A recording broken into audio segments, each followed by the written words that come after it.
someone in the room in officialdom will prompt me to say that your hand's up and I will call for you to speak. And if you keep your mic off so that we don't hear the deep breathing or the dog barking or the cat meowing or whatever, that'll help our general the general sound on the meeting. And I have to say at some point that the recording will start. Do I have to do that? Yes, it's just started. It's just started. Good. Okay. So do I need to highlight anyone, Christine, in the way of welcoming them to the meeting? Or is everybody known?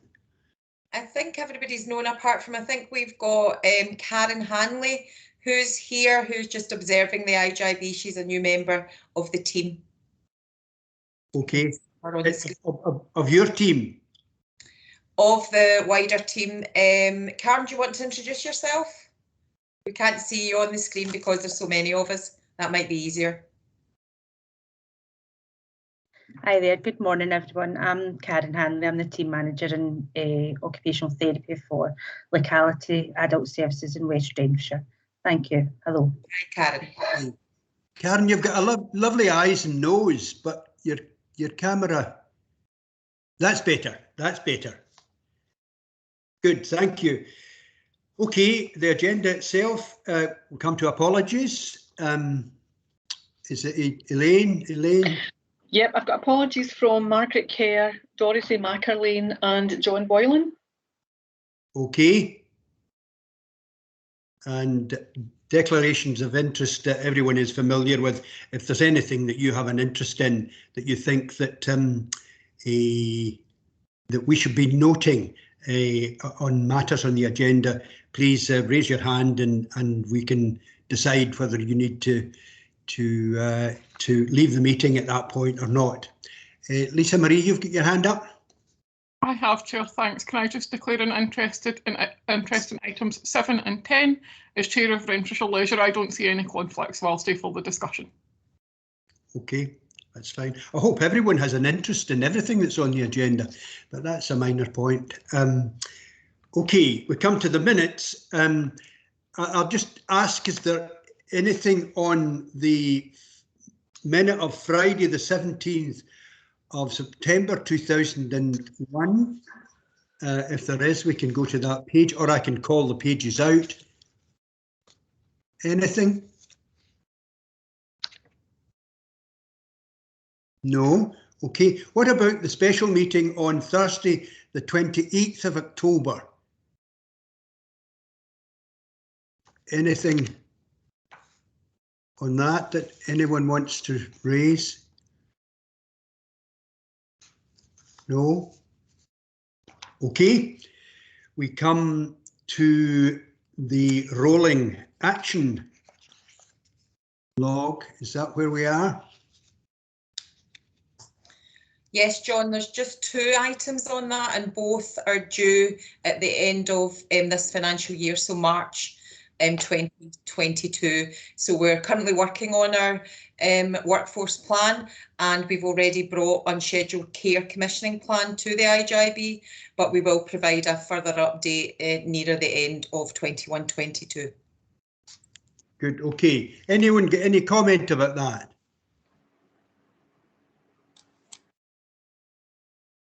Okay, we then come to item 3, which is timetable for expiry and renewal of the IJB membership. Ken, are you in the room? I am, Chair, yes. Do you want to comment on item 3?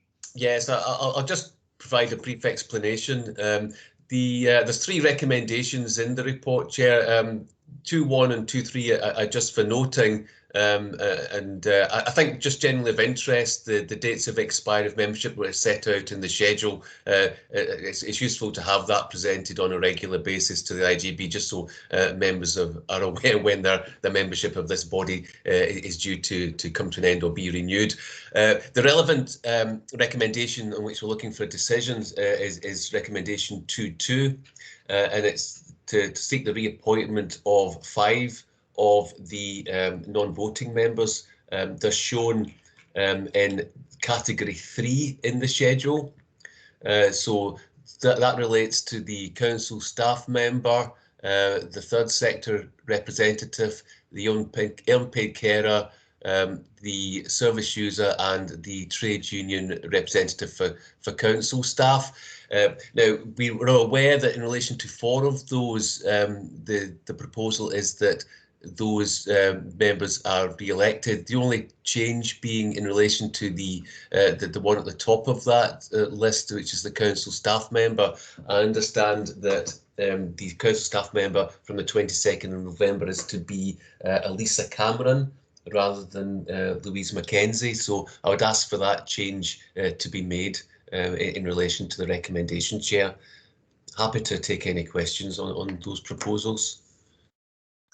Are there any questions to the clerk? John, that's Councillor McLaren and Jacqueline. All right, I see Jacqueline. Councillor McLaren's not on my screen. Okay, Jacqueline, you go first.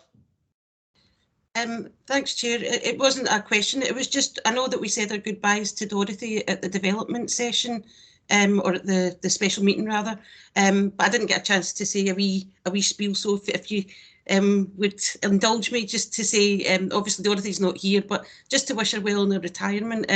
When Lisa Marie and Jennifer and I first started in the IJB in 2017, Dorothy, Macalane and Morag Brown, I can't say one without the other, they're like a tag team. They were really helpful to us. We were very green and new to this, and they kind of took us under their wing basically, and they often challenged us about things that we thought might be okay. Yeah, so it was just a really, really positive working relationship, and I didn't want to let this item go by without saying thanks to Dorothy and wish her well in her retirement. Okay, and I take it that we'll minute a wee sentence to that effect, will we? Councillor McLaren. Thank you, John. Yeah, I'm happy to echo Jacqueline's comments there. My point is to do with the substitute voting members, and I was just wondering, do they get invited along to our development sessions? Because obviously I would imagine that's quite important. Should they ever be here to substitute anyone? Ken? It's a good question, Councillor McCann. I just assumed that they did, but I suppose you shouldn't always just assume things. So from my I tend not to be at the development sessions myself, so I can't really speak from personal knowledge. I just assumed that they had. Well, similar to you, Ken, I don't think they have been to date. Oh, but I think that's a good suggestion, that we can absolutely make sure that we include the subs in any of our development sessions. Okay, that was obviously a good point, Councillor McCran, so thanks for raising that. Sometimes it is wrong just to assume things, Chair. Well, two points there. One, is there any reason why they shouldn't? And two, are we the body that could decide definitively that they can? Yes, there's no reason why the IJB can't reach that view, Chair. Okay, can we just minute that, and if any... Chair, Councillor Cameron, Councillor Cameron wants in. Yeah, just to say, I think it would be positive to invite them, but I think they probably might not have the time, and particularly some of them are conveners of boards. So I mean, there's no harm in inviting them, but just to say, John, that what I haven't had to have a substitute so far, but what we tend to do is just maybe have a brief meeting with them to keep them up to speed on what's happening in the next papers. But just to make you aware of that. But yeah, no harm done. But I don't know whether they'd be able to attend every development session just because of their own remit. Well, that's a fair point, and that's a backup, isn't it? If they're busy people and can't make the meeting, or we don't want to put them under an obligation to do that when it's not something that they are very desirous of doing. Your backup of making sure that you let them know what of things of importance, and they get the minutes as well. I presume they get them. Okay, is that all the questions to Ken? Okay, we come to Christine, to the Interim Chief Officer's report, item 4. Thanks, John. Just before I start, I wonder if it's okay if I bring Karen in. We had a fire at the Disability Resource Centre last night, yesterday evening, and I just want to update members on that, because that's obviously quite significant for us, and because we'd only reopened the Disability Resource Centre on Monday. So I'll just bring Karen in if that's okay, and then I'll do my update. Sure, Karen. Obviously, I can see around the screen that, you know, people are exceptionally disappointed. Our staff are devastated, and our manager in particular is devastated. Since it opened on Monday, you know, it has been so long awaited for, and there has been such a positive buzz and vibe about the centre. Unfortunately, the details of what happened are still under investigation, but what we do know is that police and fire and rescue were alerted at 7 o'clock last night to a fire in the building itself. I think a number of the local residents had noted that there had seen activity on the roof of the building. There's scaffolding around the building at the moment because the roof was being repaired.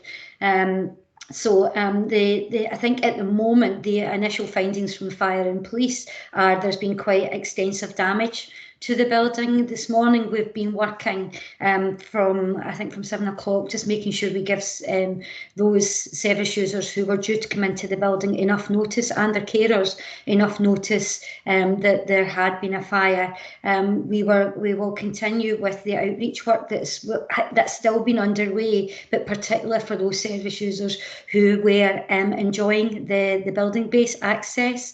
We're also working with partners. We're contacting Renfrewshire Leisure to see what is on offer, and we're looking at our other building base to see if there's anything in the very short to medium term that we can do to offer that building based support that people have really anticipated opening. Staff have all been made aware, but clearly it's just devastating news for service users and for their staff. I don't know if anybody has any questions. I don't know. Obviously, we'll put wider comms out. We're communicating at the moment, as I said, with our service users, but we need to make sure that we get that comms out to all of our service users, because I'm anxious that people hear it via social media, and equally to our staff and to all of our elected members, so that everyone's hearing it and not hearing it at different stages via social media.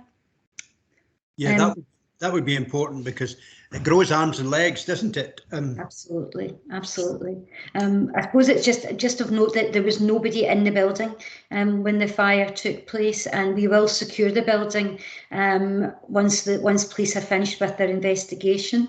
Councillor Cameron and Fiona, I see your hands are up. Hi, Karen. No, just to say, I'm really disappointed to hear that. As you say, I know that people have been champing at the bit to get back into the building, so it's a real shame. But I popped out to the garden a couple of weeks ago to see one of the service users, and they were saying that there had been some incidents of vandalism, you know, while it was shut, like the raised beds had been smashed and things like that. So, and I know you don't want to speculate, but it sounds pretty much like that's what's happened. And there was a report in the council about a lot of vandalism in schools over lockdown as well, so it seems to be a common theme, and it's a real shame. My question is, I know that you're going to continue with the outreach, but are you looking at another building in the longer term? Yeah. What we're looking at, we know we've got some inroads, and we've got some usage in the Lagoon Centre, etc. So we're looking, is there anywhere locally can we link in with Renfrewshire Leisure? We're also looking at other buildings that we have in our older people day services that we haven't yet opened. So we're looking at, can we do something really quickly there? Because what we don't want to do is lose that momentum. So yeah, we're looking at that today. We're having communication presentations today. We've got further catch up on Monday.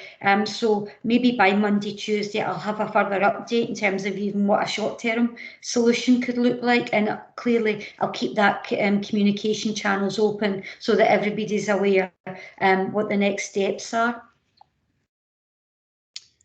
Okay, Jennifer. Right, thank you.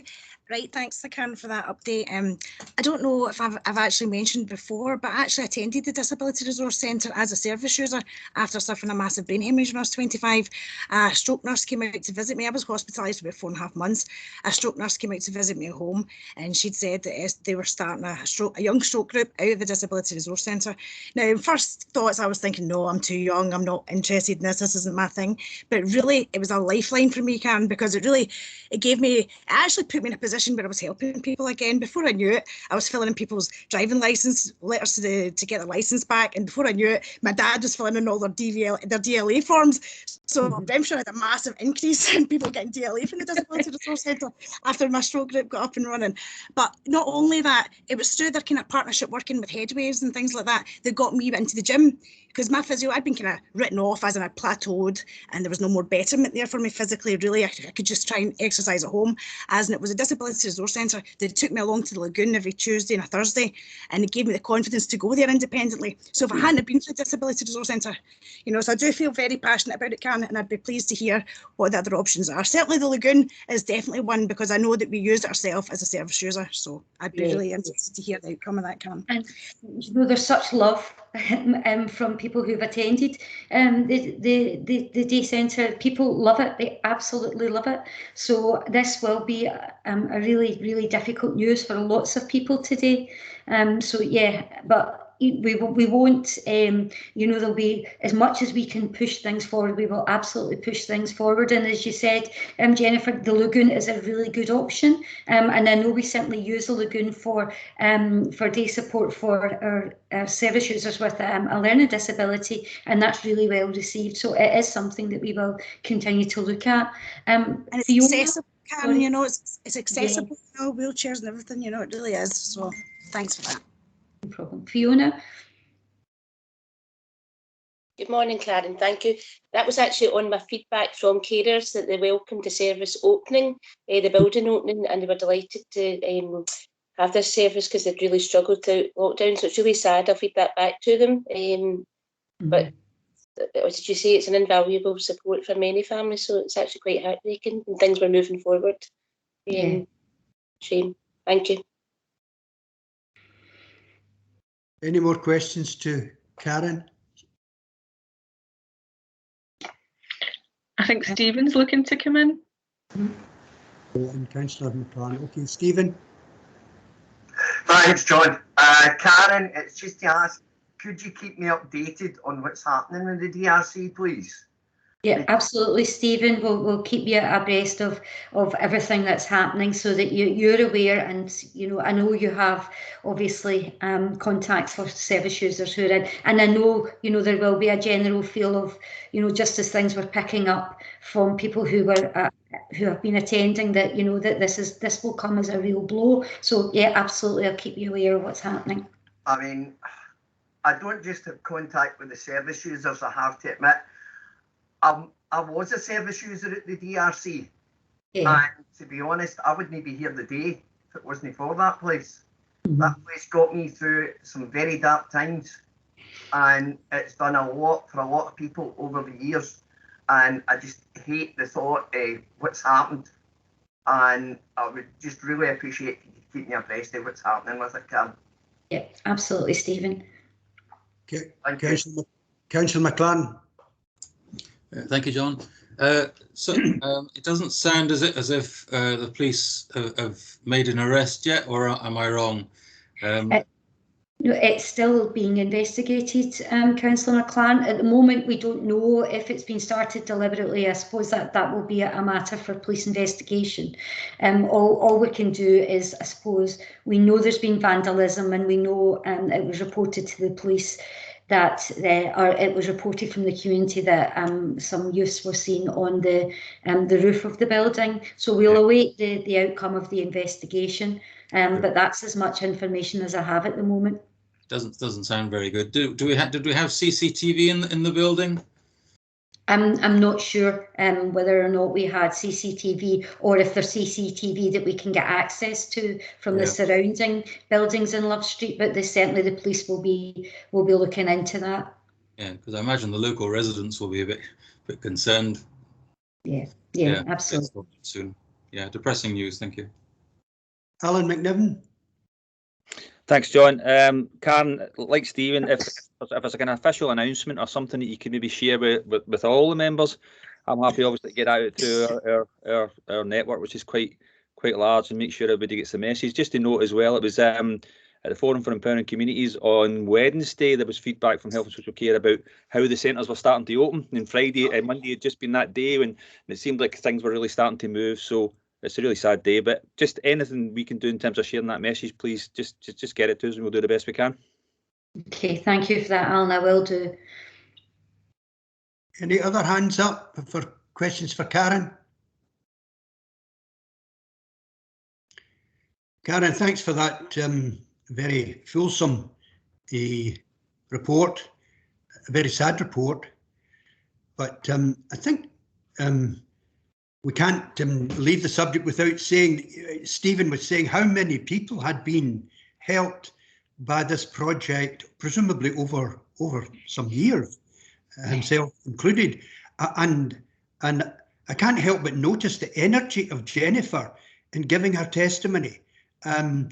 It was almost like an evangelical meeting. She was, from where she came from to where she is just now, it's just wonderful, and it is a lovely testimony. And of the work that we're doing, not just the project, but the work that would be across the whole of our HSCP, and a great credit to officers. So on the one hand, very sad. On the other hand, well done for what we're achieving in that. And we'll come back to you, Christine. Thank you, John. So this is our usual Chief Officer's report. It's a report that really gives you an update on our key operational activity, including our response to COVID. But as you see, I think it's getting longer and longer, and that really just reflects the amount of activity that's happening at the moment within the HSCP. So I don't intend to go through all of it, but I'm happy obviously to take any questions. So I'll just highlight a few areas. Our HSCP services, as you know, have been operating under significant pressure, and that's also our provided services, our purchase services. So that really increasing demand for our services, and also the pressure and what we have to do in delivering our services in relation to infection control. But we are continuing to deliver our services, and there's detail in the report. I wanted to just touch on our COVID and winter flu vaccination programme. As you know, GG&C are taking the lead on delivering the mass vaccinations, which did start at the end of September, focusing initially on over 80s. In relation to our care homes, that's the responsibility of the HSCP. So our team have been out in all of our care homes and vaccinated all care home residents. There's a small number that still need to be vaccinated. They weren't able to at the time, so there will be a mop-up later this month to complete that. So that's something that was quite an achievement, and that was hats off to our vaccination team for really going above and beyond and working 7 days to get our residents all vaccinated.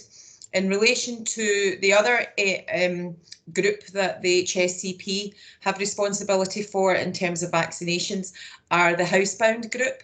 So that's our housebound residents in Renfrewshire, and there's around 2,500 people on that list. They're all identified by their GP, and we've now vaccinated around about 2,000, so we've got 500 to go. So we're absolutely on track for the deadline, or the target date for us was the 6th of December, and we're absolutely on track for that. Care homes, As you know, we have 23 care homes within Renfrewshire. 3 of those are operated by the HSCP, and we've had, there's been a lot of activity, and we have updated on the care homes throughout the pandemic. I think at the moment it'd be fair to say, touch wood, that it's a pretty stable position for our care homes in relation to COVID and infection control. We have no residents across those care homes that are COVID positive, and we've got a very small number, a handful of staff across the 23 care homes that have tested positive. So a really stable position for our care home residents at the moment. Our assessment centre, the CAC in Linwood, continues to work, and it's busy. There's quite a high demand there, and that also, as you'll remember, that's not just for Renfrewshire, it also covers East Wren, Inverclyde, and I think we potentially get some from West Dun as well. As Karen, I won't repeat that part around the Disability Resource Centre. We did want to report that the Falcon Centre, which is an older people's day support, and the DRC had been reopened.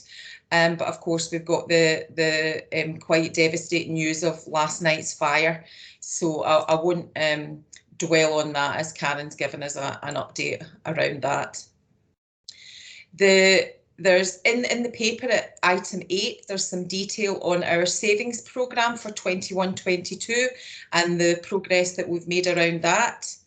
And also you'll recognise the detail in the paper around our workforce and what we're doing in relation to vacancies and recruitment. And we obviously had quite a focused session at the development session around workforce and what we're doing in relation to that. So I won't go over that again, that'll be very familiar to you. Item 11 gives some detail on the significant investment that's came from Scottish Government around winter planning, over £300 million on a recurring basis.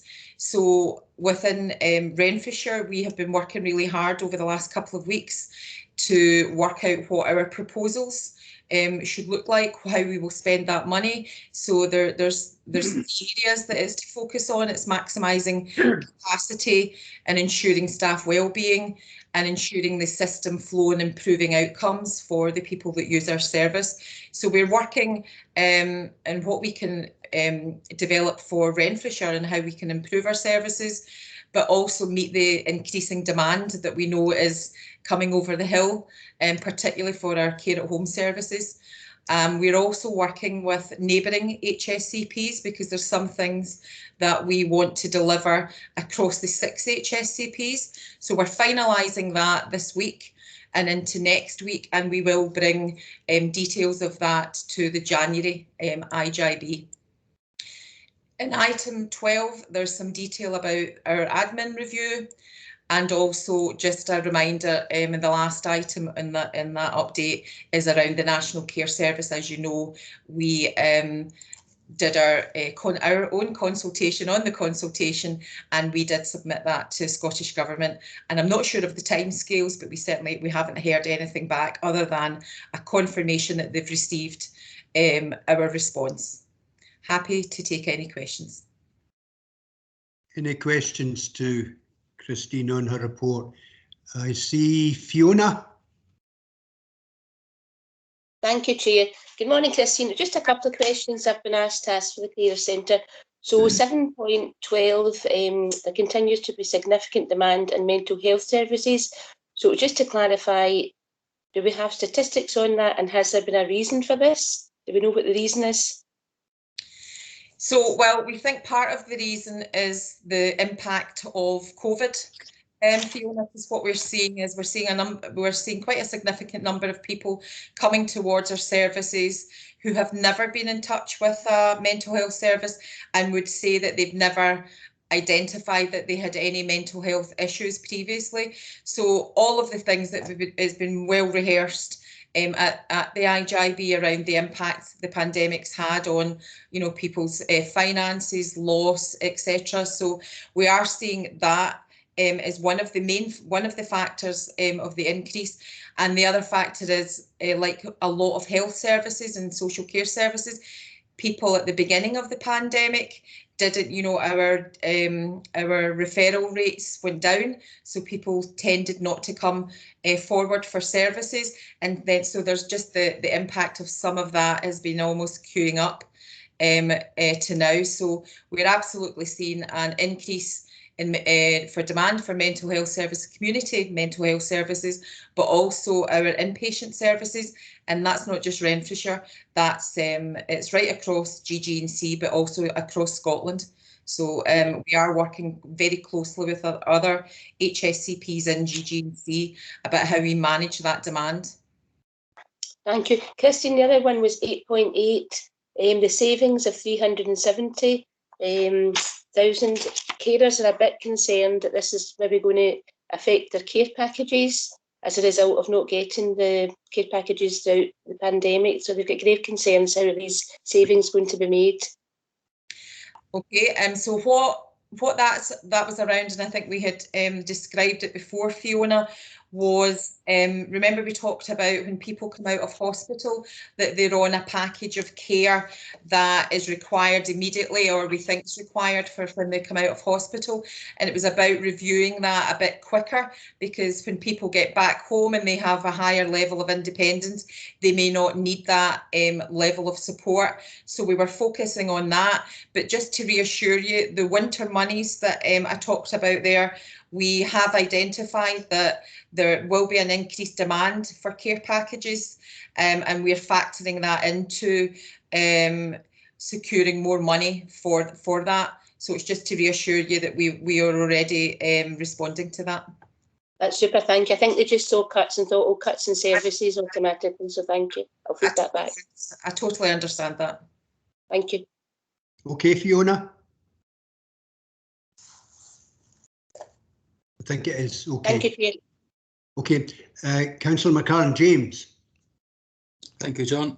Yeah, I've got three points to raise, one of which actually Fiona has raised in 7.12, and I'm not surprised to hear from Christine that COVID could be one of the reasons for that.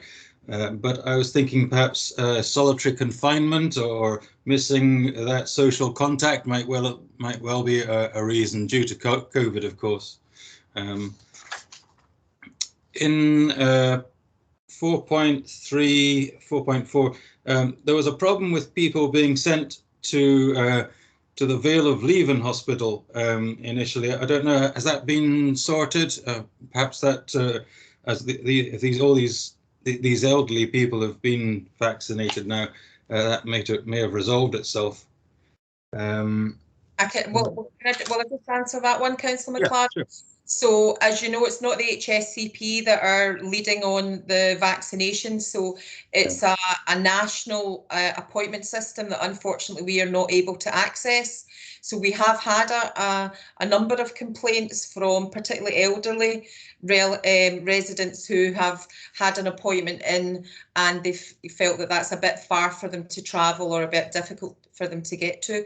So we have, I know there was some issues with the telephone line at the beginning, but I think they've been resolved. So we did advise those residents and their families, if they could phone either go online or phone the helpline, they can rearrange that appointment to something, you know, somewhere that's more suitable. Just also to say that I know that there's been issues with waiting times. Stephen raised that at the development session, and just to reassure that the HSCP have also stepped in just to ensure that our Renfrewshire residents aren't waiting in a big queue for the vaccination centres, and Jackie's team have managed on a few occasions now to, at very, very short notice, and I mean short notice as in less than half an hour, I've got a number of nurses down to the vaccination centre where queues have been building, just to help out our colleagues. So we are doing as much as we can to alleviate that. Also, as you know, for the housebound list, it's GPs that make that decision whether someone is, makes that referral to us, and that has increased by about 500. So that's an increase in demand for us, which we are responding to. And I think that's part and parcel of just the vaccination centres and some of the experiences people have had. Can I ask then, the housebound, which is being managed by the GPs, I think you're saying, do the housebound get a letter or a phone call or something advising them, or how does that work? So the housebound are referred by the GPs, but it's the HSCP's team that delivers the house. So I suppose by the whole nature of being housebound, we assume that people will be at home and we go out. And on a rare occasion, they're potentially out, maybe an appointment or something. But in the main, we just go out and vaccinate. If people aren't at home or not available, we will just add that to the next day's list. So we're getting through. You'll appreciate that that's, I think, Jackie, is it around 2,500 in total, and we've done 2,000, so we've got about 500 to go. So that team's really busy, and we've been really lucky that we've managed to get some of our well-kent faces in the nursing world of retired nurses in Renfrewshire who have volunteered to work with us and go out and do the housebound, and that's partly why we've managed to get through them so quickly. So we're only 500 off, and if we hadn't had the other 500 added, we would have completed by now. So we're getting through the housebound very, very quickly. And you've had no complaints from relatives because you haven't given notice? That's gone down all right, has it? Very small number of complaints, but and we've had a couple of interesting requests from young people in their 20s who are working from home who would like to be vaccinated at home because they view themselves as housebound. Obviously, that working from home in your 20s is a bit different from being housebound. So we've had a couple of complaints, less than a handful, from families who would prefer a letter to advise, but just the sheer scale of this makes that difficult, and we do have to just assume that if you are deemed as housebound by your GP, that you would be at home. So okay. we do put a note in the door. So if we go to someone's house and they're not there, we will put a note in their door to say when we're planning to come back. So it's not that they've missed their opportunity. We will always attempt to assertively follow that up. Okay, thank you. The third point I wanted to make was on page 33, about the care homes, the additional funding to enable patients in hospital to move into care homes. Yes. How well off are we for care homes? You say we've got 23. Is that number increasing or decreasing? Should we be looking for more? I know of one care home that seems to have gone to the wall, and I presume that's because they couldn't accept new patients for a period. I'm not sure what home you're referring to, Councillor McLaren. We are well served by care homes within Renfrewshire, and we've got a number of vacancies. So there is absolutely no issue for us that anybody in hospital or anybody in the community who's looking to access and move into a care home, we have got ample choice. So the interim placements issue is around a drive to, as you know, that there's significant pressure on acute hospitals, and there's really a drive to reduce the number of delayed discharges. So when people can't get the care package that they require to return home, or their first choice of the care home where they want to go is not available because it doesn't have a place, we are offering interim placements. Now we have ample placements, and we've been offering them prior to Scottish Government putting this out as a directive.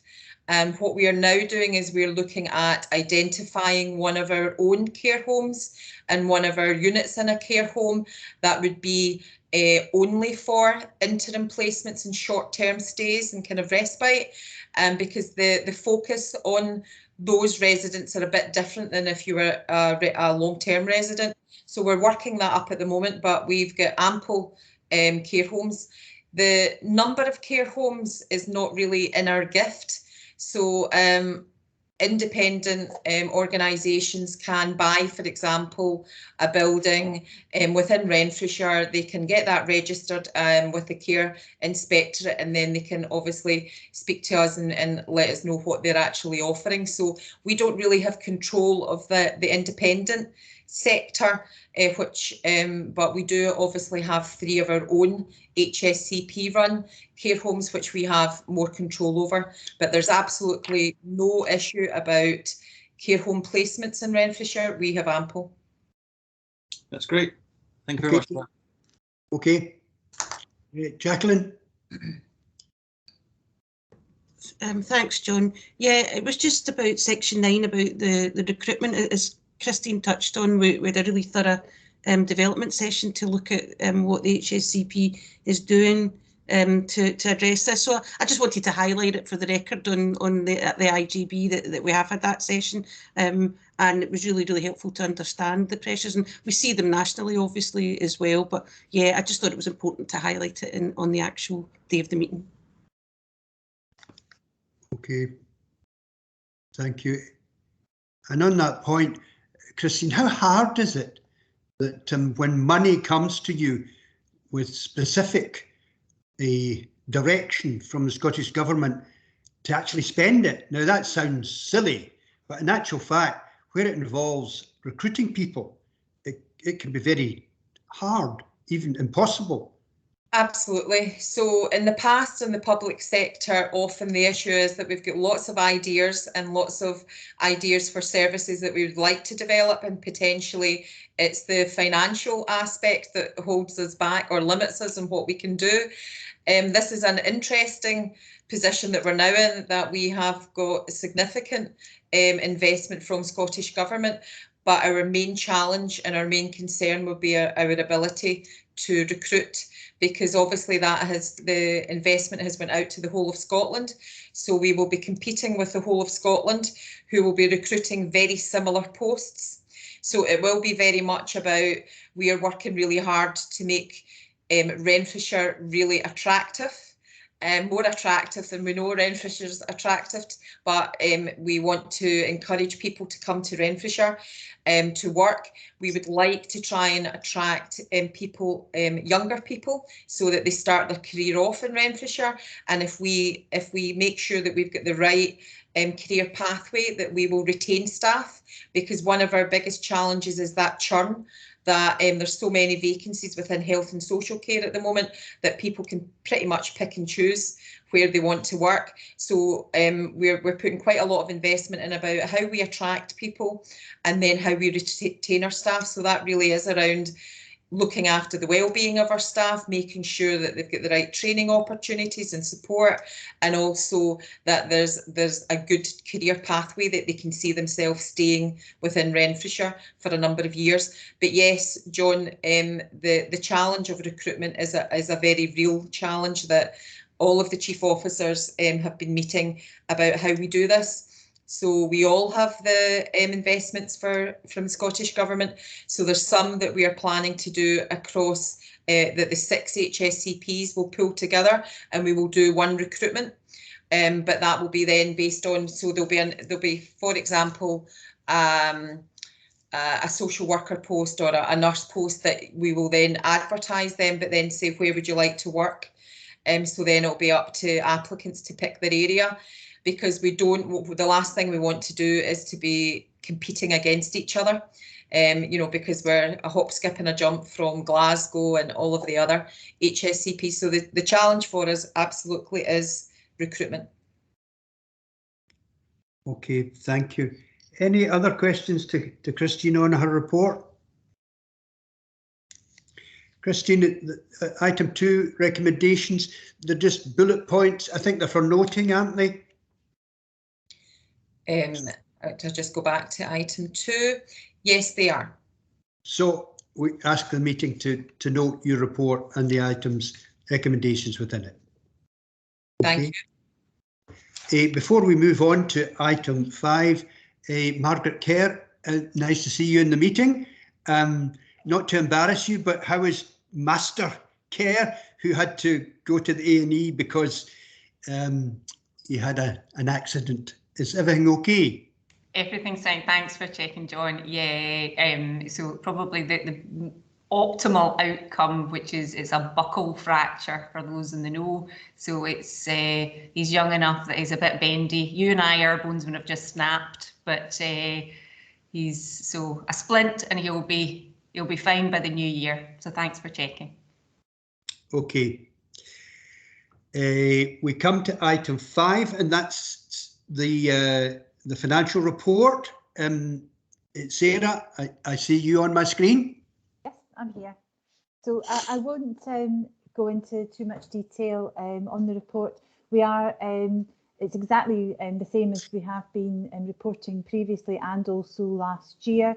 It does reflect the position, which is showing an in-year underspend of 600,000 and a projected year-end underspend of nearly 1.2 million. And that takes into account the movement of reserves that the IJB agreed to create some fixed-term posts.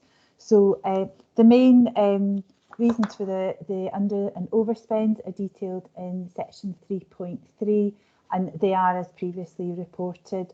Since the start of this financial year, we have had significant movement in the reserves. We started off with an opening balance of over 21 million, and we're now sitting at 13.5, and that's due to a lot of COVID monies being drawn down, as well as other areas. So I won't go into any more detail because I'll assume that everybody has read the report, but more than happy to answer any questions anyone may have.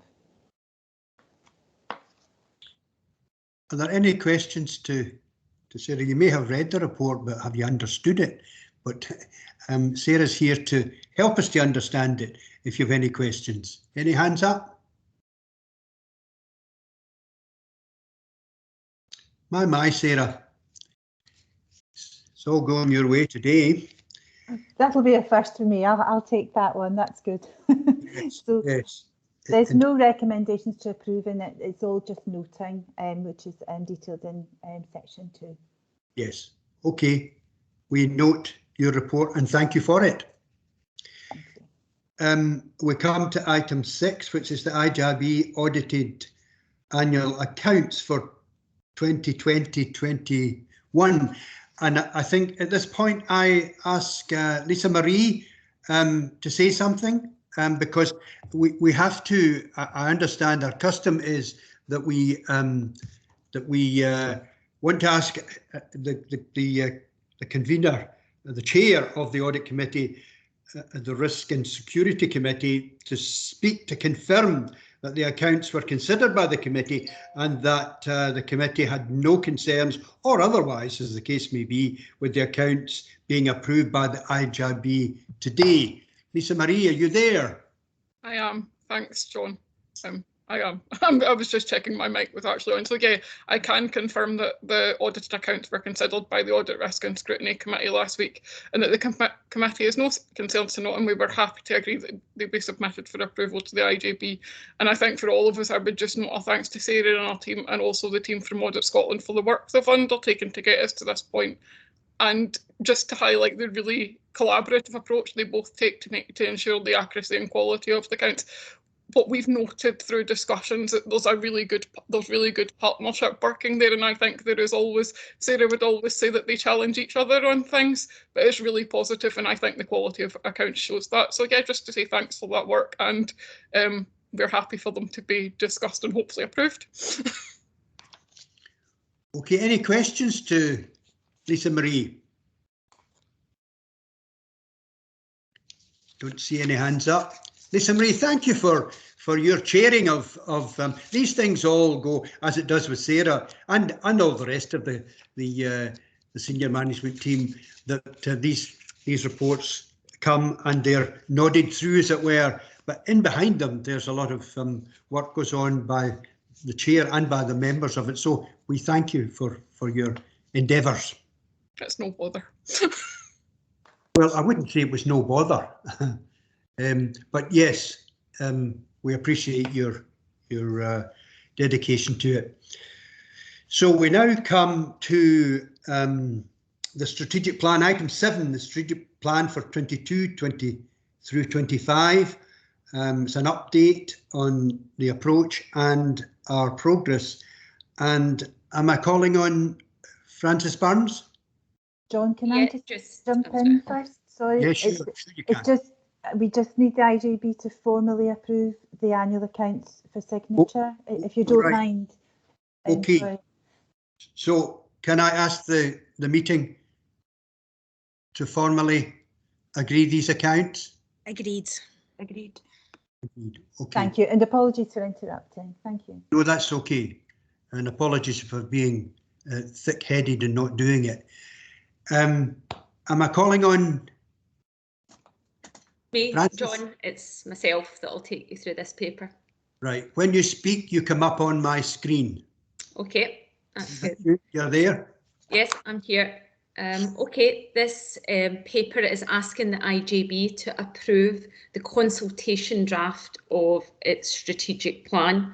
So members will be aware from previous updates of the work that we've done to develop this draft, working with the strategic planning group, care groups, and also a range of other key stakeholders, including the Council and NHS GGC partners.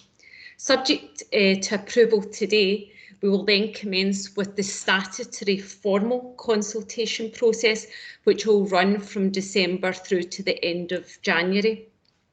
Appendix 2 of this paper provides details of the extensive consultation that we plan with the prescribed consultees, but also beyond. And we also highlight the range of methods and approaches that we plan to use during the consultation to make the consultation as meaningful and as inclusive as possible. The final strategic plan will then be brought to the IJB in March 22. And in that report, we will also highlight the feedback that we've received from the formal consultation, how we've considered that, and where appropriate, where we've reflected that in an updated draft of the plan. You have attached the full PDF version of the plan. However, we will share on the 1st of December, when the formal consultation is launched, the link to the website and the other formats that we're developing, which will include a video, an animation, and an accessible website format as well. And we're linking in with our visually sensory impairment team and others to just ensure that we have accessible formats. So happy to take any questions or comments. Thanks. Okay, thanks, Frances. Any questions to Frances? Councillor Cameron, Jacqueline. Thanks, John. Yeah, no, just as I said, our development session, I think the plan's looking great, and yeah, the inclusive work that's been done by Frances and David and the teams, you know, lots of third sector partners comment on that, and I know that they feel that there's a meaningful engagement there. And also just, I think the values of the Health and Social Care Partnership and all the work that we're doing is clear. It runs seamlessly through the plan, and I really enjoyed reading it. And just to go back to the previous report on the accounts, I think the two of them really complement each other and give a really positive overview of what we're doing in Renfrewshire. So thanks to both teams for those papers. Thanks, Jacqueline. Frances, can you accept those commendations to you? Yeah, and I'll pass that on to our wider teams. Huge amount of work, even right down to the graphic design work and layout by comms team. So it's a huge team effort. So thanks. Yeah, well, affirmation on the team. Fiona, I see your hand up. Thank you, Chair. It was just to thank Frances for this fantastic work she's been doing recently with carers.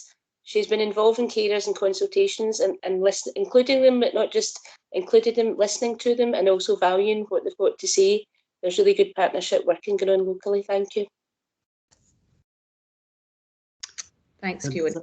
That's another nice compliment. It's nice to be affirmed, isn't it? When you've worked hard and you produce something and people say, hey, it's well done. There's Alan clapping. He's got the technology to put clapping on his screen. So I think we all appreciate it. And this is a report that distills over a period, doesn't it? It kind of changes as information comes in and so on. And I think there's a comment there about how you've listened and modified, and people always like to see the things that they have suggested being incorporated in such a report. So thanks. Yeah. It's also a testament, I guess, to the operational services that are doing the work, because we need that story to be able to tell the plan. So the plan's only as good as the services and people that we're working with. So, Christine, sorry. And that's very important in terms of the plan doesn't stand away outside of what's happening operationally, and what's happening operationally and being funded in some way or another has little relationship to the plan or fanciful plan or whatever. So that's not the case here, and that's very good. Christine. Yeah, it's just to say we are really committed to this plan for people in Renfrewshire to recognise it, to see themselves in it, and for also our staff to see we'll all have experience of reading plans that you don't quite recognise, and at times you have to read a couple of times to understand the direction of travel and things. So that has been from the beginning that we really are committed to listening to the people who use our services and listen to their families about the experience, and to show that we are progressing and we're moving forward differently in terms of how we work with the people that of Renfrewshire and the people that use our services. So we've had we're really delighted with how the plan is shaping up, and it is testament to it's been a real effort on so many people have had a hand in it and have been involved in it, and we're really pleased, and we're confident that this will reflect what we want for the people of Renfrewshire. Good. Well done to everyone. I think that's the message here, and we're asked to note the Lisa Marie is looking to come in, John. All right, where is she on my screen? She's nowhere to be seen. All right, okay, Lisa Marie.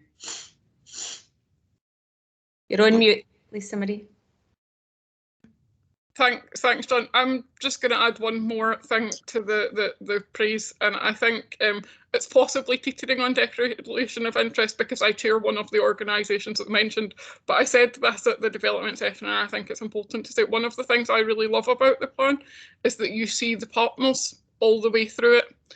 I think people often think that the IJB is very much NHS and council, and I don't think that they always see the breadth of third sector and our voluntary orgs in it, and I think it's really evident, that partnership, and I think that's a really crucial thing as we go forward, because they do a significant amount of work with us.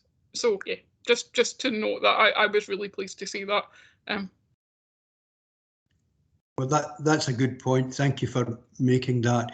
We all like to see our contribution or our team's contribution in things that are as important as a strategic plan stretching out to 2025. I remember a photograph when I was at the selection school for candidates for the ministry, and I've got this lovely photograph of all the candidates, many of whom made it, and some of whom disappeared. I don't know what happened to them, but they always say when I show them the photograph, "Where are you?" And I would say, "I'm taking the photograph." So to those that are taking the photograph that aren't mentioned, well done to you too. Okay, no more questions. We move to item 8. So John, it was just to make sure that the IJB, because there's a recommendation, just to formally approve that we're okay to go to consultation. Which, okay, sorry, I think I was asking you that before. Yes, sure. Yeah. Okay, stand corrected. Does the meeting give permission for us to, Francis and our team, to go forward to consultation. Agreed. Agreed. Agreed. Fabulous. Thank you very much. Okay. Item 8, performance management. This is a mid-year report on 2021-22. And is that you again, Francis? Or? Yes, it is. Yes. Okay. Thank you. So this paper updates the IJB on the mid-term performance from April to September 21, and we've got the full scorecard in Appendix 1, which is using the new format that the IJB approved at its last meeting. I don't plan to go through the whole plan, but there are a couple of things that I just wanted to highlight. Firstly, we've had some gremlins in the system, so I don't know if any of you noted it, but in 6.1, the wording in the paragraph for the first paragraph is the exact same as the wording in the first paragraph of 6.2. It's we're not clear how that's happened, so I've pasted into the comments box the correct wording, and I'll just read it out now as well. So 6.1, the rest of the wording does relate to it, and it relates to performance at September 21 for the percentage of children seen within 18 weeks for paediatric speech and language therapy assessment to appointment, and it was 52.4%, and that was down from 63% at March 21. So apologies for that, and it was just to correct it for the minute of the meeting. I'd also just highlight in points 5.7 and 5.8, there's two indicators relating to occupational therapy, which we're going to review and do a spotlight on in January. And this relates to a system change with the introduction of our new Eclipse system, where the appointments and referrals for occupational therapy are now allocated differently. Rather than sitting in a central waiting list, they're allocated to individuals and automatically, which makes the indicators presented today look fantastic, but it actually is slightly misleading. So what we're going to do is some work over the next period to look at more meaningful indicators, because basically all jobs are automatically allocated to a worker, or the majority of them now. So the real interest would be for members to know is how quickly upon the person getting that job, how quickly the person actually is seen. So that's something that we'll pick up on. And then just finally, the areas of improvement, I believe, are all areas that members should be cited on. There is an increase in attendance at A&E, which we have commented on previously, so that has moved into red, and that reflects a sort of change in behaviour since the easing of restrictions. And in relation to unscheduled care, in section 9, we've given an update on our work around the unscheduled care indicators, and we've gone into a little more detail in section 8 specifically about the proactive work we're doing around delayed discharge. But happy for any comments or to take any questions. Jennifer, I know you're first. Yep. Jennifer. You're muted, Jennifer. Right, sorry about that, Francis. The reduction in the speech and language, is that due to the fact that we've not been able to have the face-to-face drop-in centre? Because I know the parents were able to just drop into the Renfrewshire Health Centre, which I thought was a tremendous step forward, you know, and they could just go in there. With regards to the occupational therapy, with me being the older person's champion, Francis, at one of the meetings I met up with, gosh, I can't remember her name, but what she came to me with was a toolkit for occupational therapy. And I'm not down an occupational therapist, but what I'm saying is, every member of my ward all went down to see an occupational therapist, and no matter, we all had different problems, but all of us came back with an easy reach and a sticky mat. So on a lot of occasions, a toolkit can be helpful. If you're typing in what you're struggling with, it will make the recommendations and things for you. So I think it was actually Jackie, I got in touch with yourself, Jackie Dougal, regarding it, didn't you? And Jackie was certainly advising me that that was something that Renfrewshire was going to be rolling out, you know. So I was just wondering, you know, so you can let me know. Jackie, I don't know if you want to come in this, certainly in relation to paediatric SLT, it is in relation to the COVID restrictions, but Jackie, I don't know if there's anything else you'd want to add.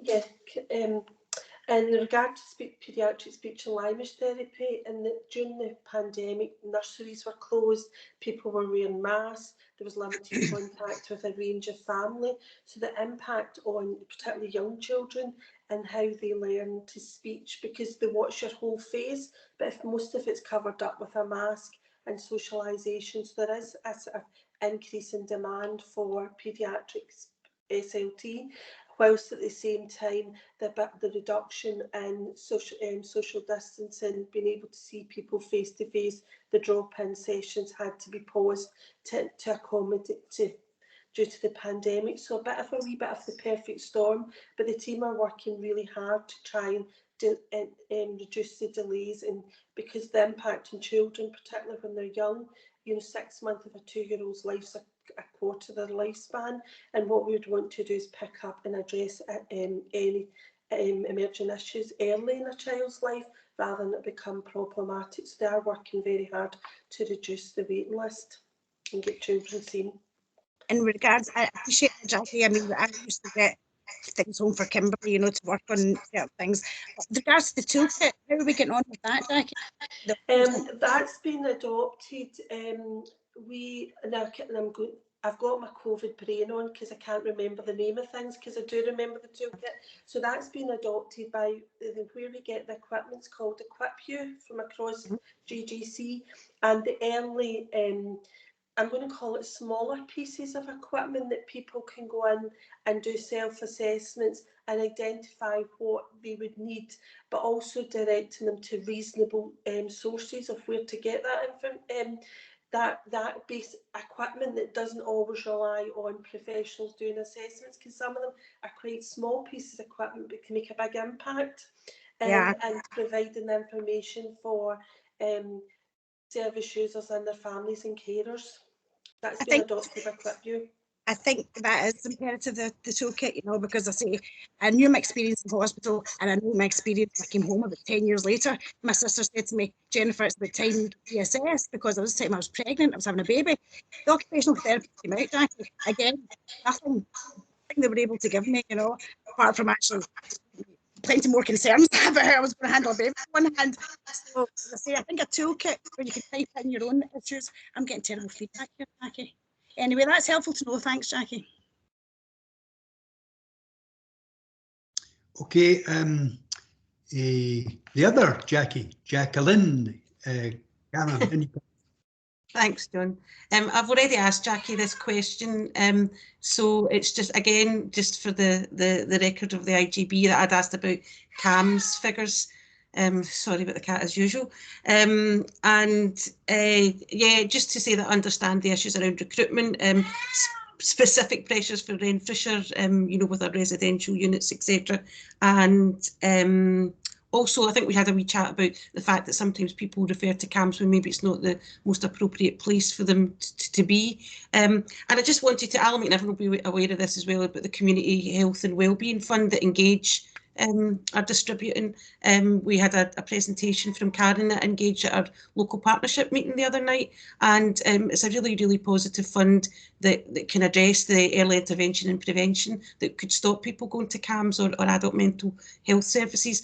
And I don't really know who I'm asking this question to, but there was a point raised that this Scottish Government funding could see an erosion of monies for mental health services for CAMS and for adult mental health services, which I said wasn't the case, but I just wondered if somebody could maybe comment on that fund and just reassure that it's completely separate from our usual monies. Francis, is that you? I think Alan was looking to come in on that. Are you coming in on that point, Alan? No, or a separate point? Well, I wasn't going to mention about the whether it's additional or a road. I don't think I've I've got the understanding to suggest anything around that. I was just going to say that the fund is obviously aimed at non-clinical support. So as Councillor Cameron said about the sort of early intervention as much as we can. We have been discussing with Scottish Government though the fact that there's such a demand for counselling services, but the fund is not for clinical services like counselling. So we are kind of pushing back a wee bit on that, but at the moment that's the way the fund is. But it is a great opportunity to do something really local. Speaking to Francis a lot, as is Karen McIntyre, as Councillor Cameron said, and we're hoping that we can really get a breadth of organisations to the table who can do things that are really early about well-being, helping communities to actually support each other through this fund. And it's 1 year, but there's a kind of promise of 2 years next year as well, obviously subject to budget, national budget. So hopefully this will go well and we'll be able to bring some more resources to Renfrewshire. Thank you. Does that answer you, Jacqueline?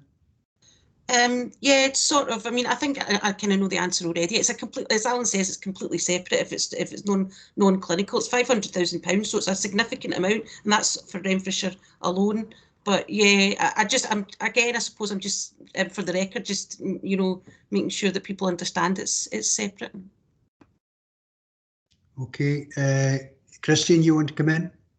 Yeah, just to say to Jacqueline, just to reassure you, so that it is quite separate, and it's not instead of.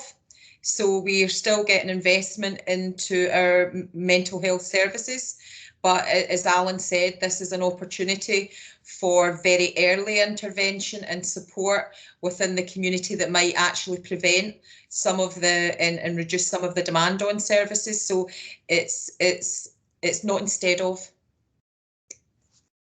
Okay, Jackie, you had your hand up. Were you?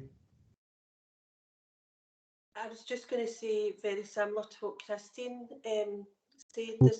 There is considerable investment in our CAM service, but one of our challenges is recruitment, because the availability of particularly experienced senior clinicians. But we're trying to be creative in developing new roles. Particularly expanding the role of the allied health professions, which we know there is availability. So we're trying to be creative, whilst at the same time trying to maintain a service that is quite fragile due to the level of demand, and particularly unwell children and young people attending the service, largely due to the impact of COVID, which we've detailed earlier about lack of socialisation. The referral rate dipped initially and is now picked up. So we're trying to recruit. We predict the new posts will start coming into the service in January. I was going to say August, January. Okay, thank you. Margaret Kerr. Thanks, Chair. I was on a different topic, so if it's okay to pick up now, that's why I held off before I put my hand up. Thank you.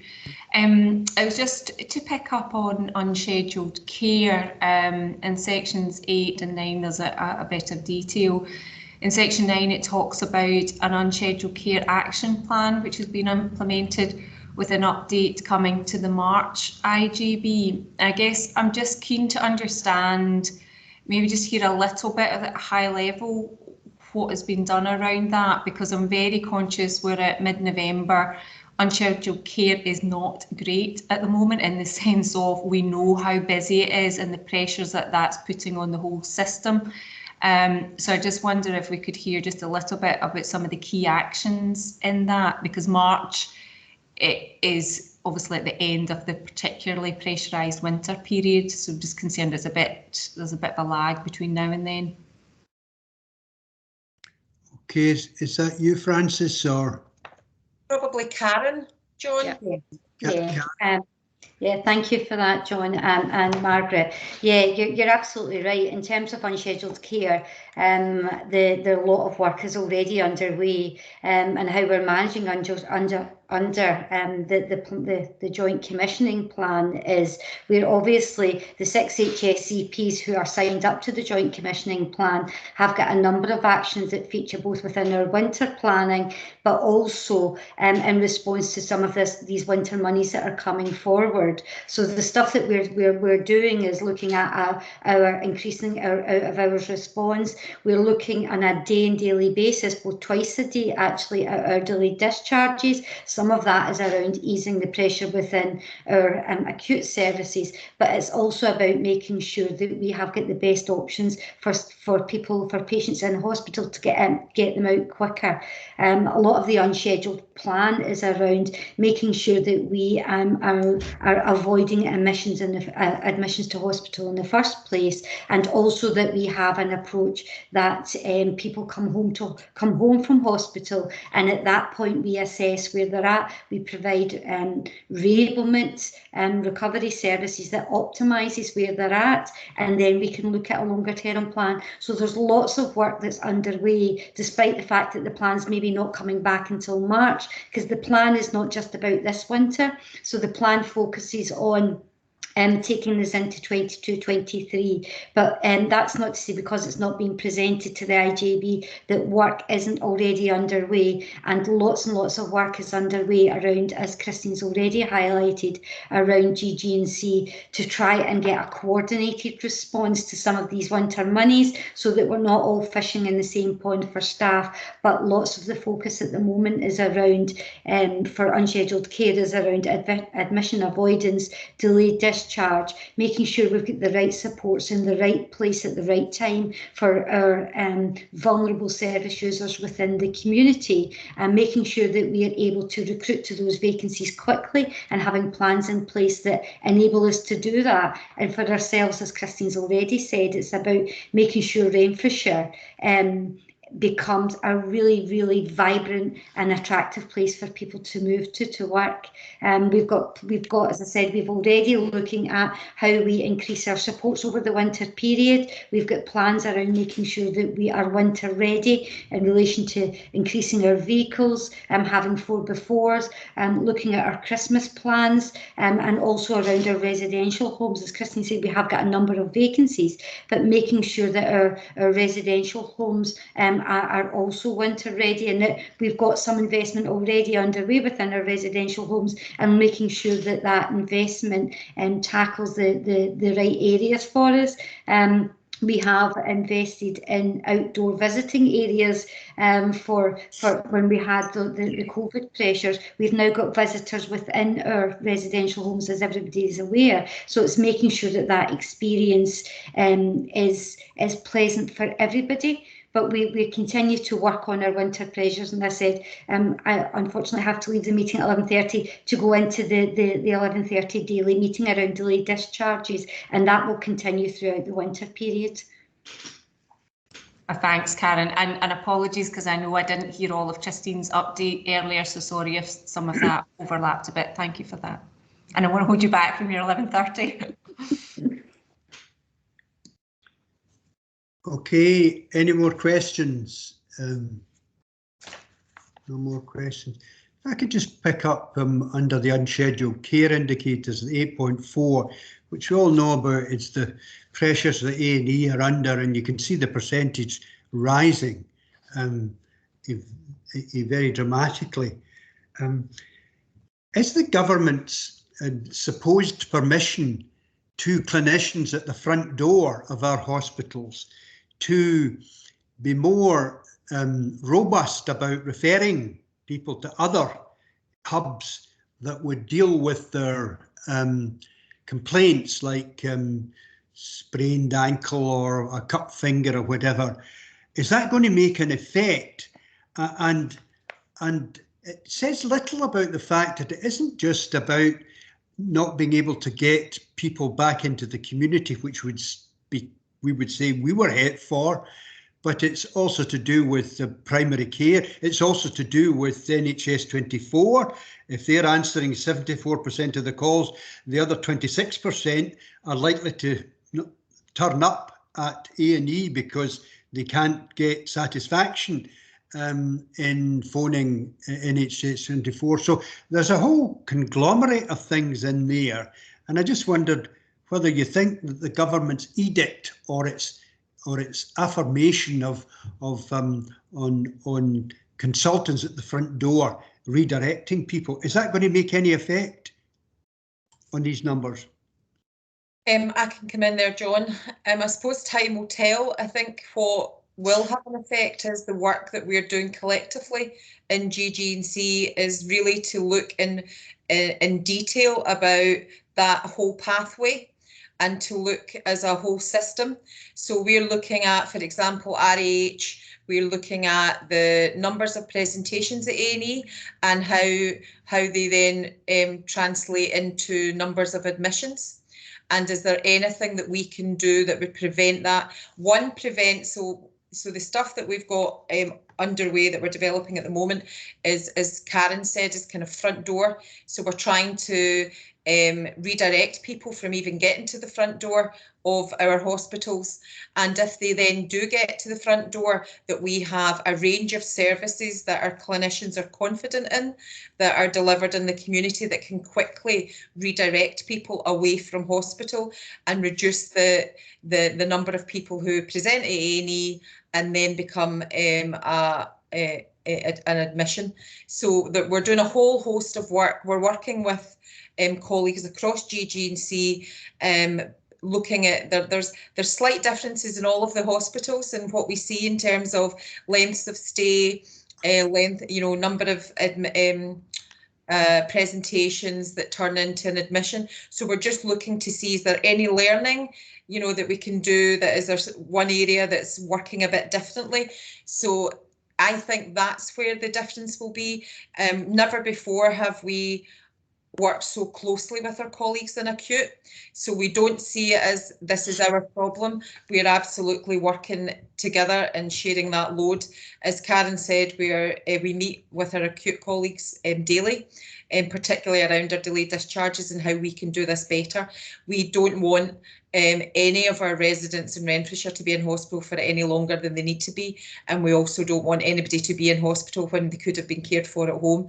So we're working really closely, and I think some of the proposals that and some of the ideas that we've pulled together from across GG&C, you'll see quite a different service, I think, emerging over the next few months. But of course, as you rightly pointed out, the challenge for us will be, can we recruit to these very key posts?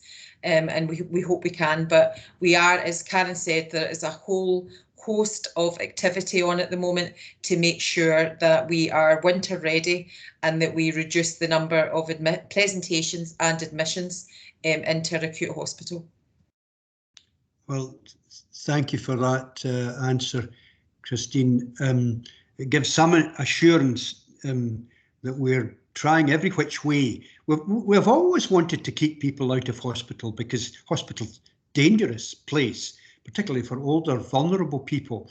But we haven't always followed through at the front door in being, I don't know what's the word, courageous or much more robust about giving permission to say to people that there's another place other than this front door hospital, for fear that, and I say this, and politicians can cover their ears in the meeting, but you've this sense in which whenever that's happened and it's hit the media, the individuals have got a mauling because they've been directional, when in actual fact they need permission to do that, and they need permission and the understanding that if they do that and complaints come flying through the media, that they will be supported. Christine. I'll just come back in before Stuart's looking to come in. So you will have also seen that there's what came out from the Scottish Government, and I think that will help us, is a clear direction for our clinicians and consultants and for families around, if you're deemed medically fit for discharge, hospital is no longer an option. So while we are supporting families to choose care homes for their loved ones, we need to I think have fairly frank discussions with families to say that if your loved one is now medically fit, here are the options that we have to look after them until such times, if they are going to a care home, that they can move to their care home of choice. And I think that strengthening that message from consultants will really help, and we've got the backing of our Jennifer Armstrong, of our medical director, for that one, who will also, if required, communicate with families that hospital, as you say, is no longer an option if you're medically fit. So we are making sure that the options that we have in the community are attractive, and that families feel supported.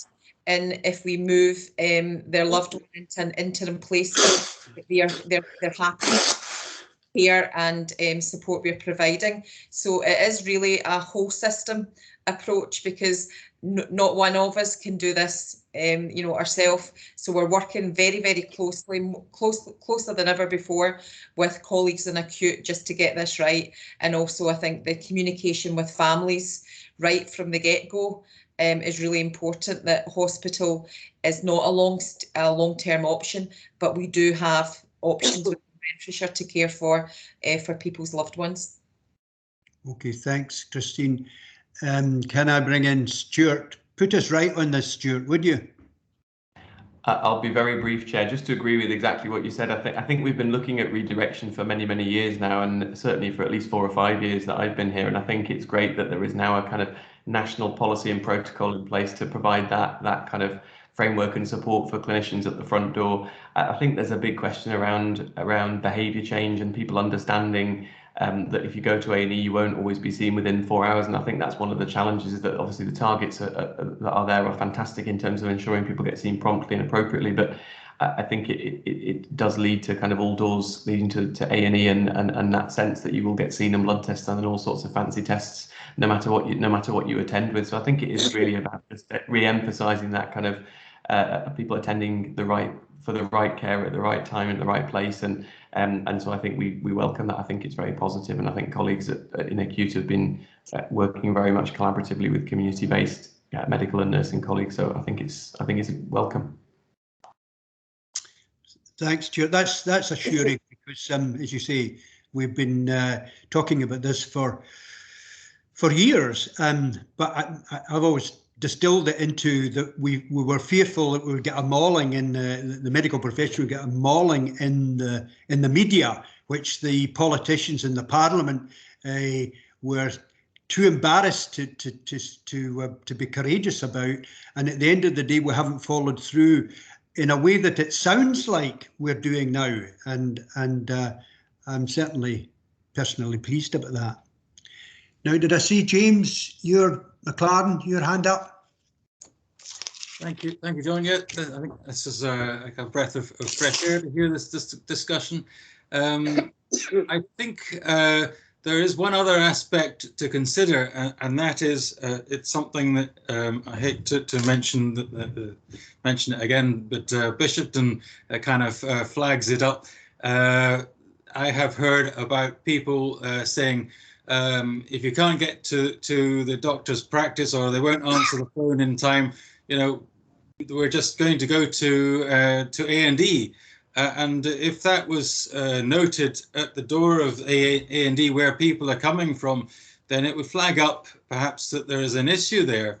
I don't know whether that is possible, but certainly I guess you'll be noting where these people are coming from anyway. And if it was noted that people are turning up at A&E with fairly minor problems, it would kind of indicate that there was a problem with the GP practice, perhaps. Stuart? Yes, so I think that's a good point, and I think we do, when issues are raised by A&E colleagues, so the clinical director at the hospital for emergency care will contact myself or Chris, my associate CD colleague, and there will be discussions if they have concerns about a pattern of people attending and saying that they've not been able to access services. I think there's two prongs. I think in terms of Bishopton, there's obviously work underway to improve. I think the phone lines have been ongoing around upgrading the phone lines, around physical infrastructure, around trying to recruit additional clinicians, because I think it's a combination of pressures in terms of space and infrastructure, but actually staff. And I think that we talked about directly board employed staff, but we have got ongoing issues with the recruitment of GPs, and I'm certainly having more concerns flagged to me than I have done over the past 4 or 5 years in terms of inability to recruit or get locum cover. So I think there is an element of practices are kind of managing demand the best they can and prioritising things that are urgent where it's appropriate. So I think there is work to continue around that to make sure people can access services when they need to. But I think there's also something around the fact that all surgeries will be running a sort of triage system. So we will be speaking to people and deciding who needs to be seen urgently on the day and who needs to be seen, in a planned sense in terms of a sort of scheduled care approach. And I think sometimes the tension is whether people have felt they want to be seen on that day and to have an appointment and assessment versus whether the clinician they have spoken to feels that is actually necessary clinically for the day. Because I think fundamentally we're always dealing with a slight tension of what we would like to do, which is we'd love it for everyone who wants to be seen on the day to be seen on the day by the clinician of their choice. But in reality, we don't have the capacity to do that in any part of the system at the moment. And so inevitably there is a tension between what people desire and what people can be offered in terms of their clinical needs. So I think there's a bit of a tension there as well, and that's traditionally the benefit of A&E was you could turn up and you would always get seen, and then you would never be told, actually, I don't think it's appropriate or you need to be seen today. So I think that was always to some extent what drove some of that footfall through there. Certainly, it is something we will keep a close eye on, and where we have had kind of issues flagged, we've tried to pick that up with practices, and obviously we try and do it on a case-by-case basis because it allows us then to unpick what contact was made with various other services before people turned up at A&E. But we'll keep that under review, absolutely. Okay, thanks, Stuart. Frank, I see your hand up. Yes, Chair. I mean, point is, if we're getting a mauling in the media, it's because the stories are there to do it with, and these things happen. And part of the problem is the simple, it's the trying to put the cart before the horse on the part of politicians. They're not putting the investment in. I mean, I've had a personal situation where I was kept on the phone for an hour and a half. My wife had a serious condition. Everybody knows where A&E is and how to get there. At least the taxi drivers do. We have got to get the message up. First of all, we've got to make sure that the politicians put the investment into the alternatives, which they have not been doing, and they know it, even though they won't admit it. And we have to then make sure that the story's out there and get some of the good stories out. It's difficult because we're dealing with patient confidentiality as well, but examples of how people have gone to out of hours, have used NHS 24 successfully. There is definitely a problem with GPs practices at the moment. It is. I'm not saying that it is not justified, because I know GPs practices are very busy, but again, we need to get the explanation out as to why that is. But there's a danger of a groundswell of discontent building up. And part of our role is to educate and inform. Okay, thanks, Frank. Any more hands up? Francis, did your hand go up and then back down again? No, it was Fiona's, I believe. All right. I don't know if her point was covered by Frank. Okay, well, no more hands up. I assume no more questions. That's a good discussion, which I'm sure if any of the public listen in or read the minutes, they'll see that we're representing the concerns that they certainly have about all of this. The recommendation is that we approve the performance of the management mid-year report. Is that the case, Francis? Yeah, that would be great. Thank you. Okay, does the meeting approve? Agreed. Okay, agreed. We move now to the annual report of the Chief Social Work Officer for 2021. John, John, I'll just come in here if that's okay. So John Traynor, our Chief Social Work Officer, has been called away at very short notice, so he's been unable to attend the IJB, and we don't have a sub for him today. So the best I think we can do in terms of suggestions from me is that if anyone has any questions or anything they want to clarify about these two reports, so item 9 and item 10, the Children's Service Plan as well, we'll take those questions away and we'll ensure that John responds by email next week. Apologies for that, but it is out with our control. Okay, has anyone got any questions or comments or observations about these reports? Councillor, yeah, Adam McGregor's looking to come in, John. I was just going to say, Christine, these reports came before the elected members and full council, so we've already had sight of them and discussed things with John, so we're quite happy. All right, thank you very much for that. Okay, thanks, Jennifer. Any other hands up? I love the photographs, even though they're in black and white, that I have, the copy that I have, of the children in item 10, Renfrewshire Children's Services. See, it's lovely to see children that are not miserable. I mean, we see so much in our television screen of children that we feel our heart goes out to, that and their parents too, who are just desperate that they're not able to provide for their children. You know, we see them on the borders of various locations of people trying to take their family to different circumstances. But there's a lovely photograph of a girl. She's a wee sweetie pie. I can't find it now, but is it 112, John? Is it the paddling pool? Is it the? There she is. Renfrewshire. Is it 107? All right, 107. Yeah, I'm sure the one you've cited too. There she's smiling at the camera, and she's obviously out for the day with her parents, and she's happy. It's wonderful to see happy children, happy young people. Okay, if there's no other questions, we're asked on 9 to note, really, aren't we, and agree on item 9, and on 10, I suppose we're asked to do the same thing. We're asked to note the report and agree. Is that okay with the meeting? That's agreed.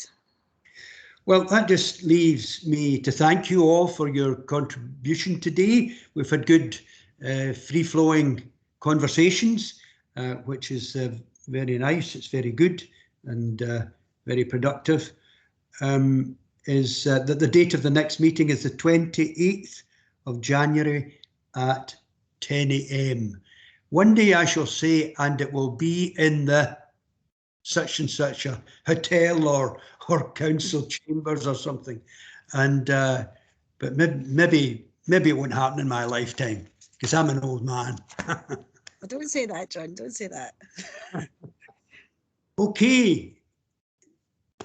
Any other competent business? Okay. Well, thank you all for coming and contributing. Really appreciate it. Okay. Thank you, Chair. Thanks, John. Thank you. Thanks. Bye, everyone.